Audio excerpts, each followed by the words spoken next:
समस्त साई भक्त मानक मोर विनम्र प्रणाम।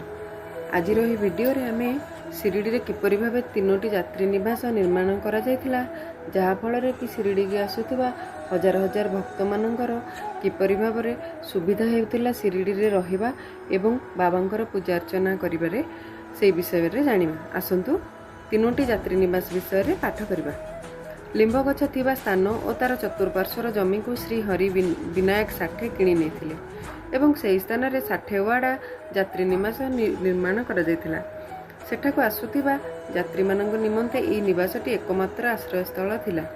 निंब गछर चतुर्दिगरे गोटे चांदिनी और ता उपरकू जिबा पई पाहाच प्रभृति निर्मित हैला। पाहाच तले कांथ देहरे दक्षिण को मुह करी गोटे खोप रहिछि एवं भक्त माने उत्तर दिगकू थिबा चांदिनी उपरे जाई बसंती।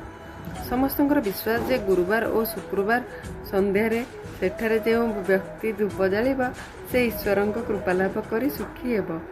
एही निवासटी पुरुणा और जीर्णशीर्ण हो जाइतिला और यार मरामती आवश्यक हेउतिला। उक्त मरामती कार्य तथा नूतन निर्माण और परिवर्तन आदि कार्य वर्तमान संस्थान द्वारा करा जाउछि। एहार किछि वर्ष पर दीक्षित निवास नाम रे आउ एक निवास निर्मित होइतिला।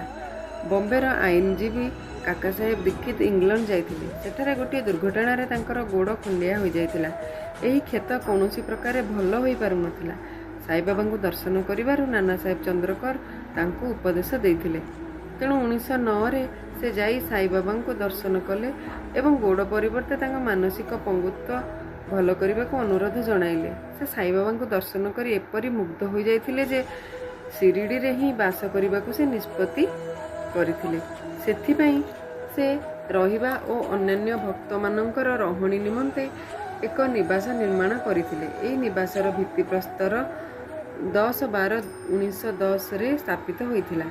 सेही दिन आउ दुईटी प्रधान घटना मध्य घटिथिला। दादा साहेब खपरदे महाशय को गृह प्रत्यावर्तन निमंते अनुमति मिलिगला एवं चौभाड़ी ठारे रात्रि आलतीर अनुकूल करागला। एही निवासटी पूर्णांग होई 1911 रामनवमी दिन यथारीति विधि विधान सहित प्रतिष्ठा होई बासोपयोगी करागला। यापर नागपुर प्रख्यात लक्षपति बुट्टी महाशय द्वारा प्रासाद सदृश आउ एक निवास निर्मित हैला। एथिरे अजस्र अर्थ खर्च होइथिला। मात्र समस्त अर्थर यथार्थ विनियोग होइछि कारण एही निवास रे ही साई बाबा शरीर विश्राम नेछि। यह वर्तमानर समाधि मंदिर नाम रे विदित। मंदिर होइथिबा एही स्थान रे पूर्वे एक उद्यान थिला। उक्त उद्यानर गछगुड़िकरे बाबा निजे पानी देई जत्न नेउथिले। एहीपरि भाबरे आगरु गोटिए हेले निवास नथिबा स्थले देखु देखु 3टी निवास गढ़ी उठिला।